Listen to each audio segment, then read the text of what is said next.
Accredited engineers have been warned against the misuse of verified stamps being used to permit faulty projects. Water, Sanitation and Irrigation Cabinet Secretary Wahome says the government plans to exclusively engage local engineers in the construction of the 100 Dams project to boost the engagement of Kenyan professionals, but only for the premise of valid certification.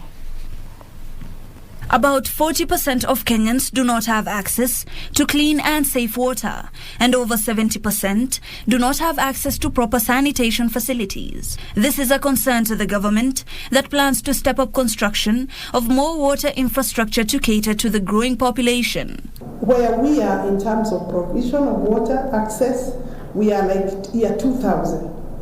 And we need to move faster, about 20 years behind. So we need huge investment, and that's why the government is going out in a big way to discuss with partners. Come up with a regulatory framework so that the development can be done in a very good professional ways. This is expected to be fast-tracked through public-private partnerships between the government and local investors and professionals. Furthermore, the Cabinet Secretary says climate-smart facilities would be prioritized to ensure stalled projects are transformed to cater to the current climate crisis. Using resources in a way that does not compromise the environment or deplete the materials for the future generations. Ensuring that the processes of land acquisition are faster. Surveyors, land economics, valuers, because of valuation. I think it's one area that can employ very many people. Of course, when we are developing these resources,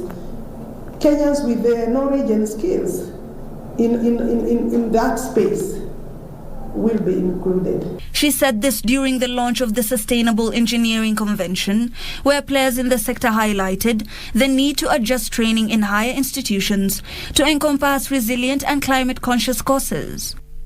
So that we can link the academia with the industry. And we are also making this very practical because we have started a pilot under the State Department of Roads. We shall be expanding this to other state departments where we are linking the academia with the industry. They said Kenya is still deficient in certified and accredited engineers, and particularly internationally recognized professionals. Hibak Said for Lunchtime News.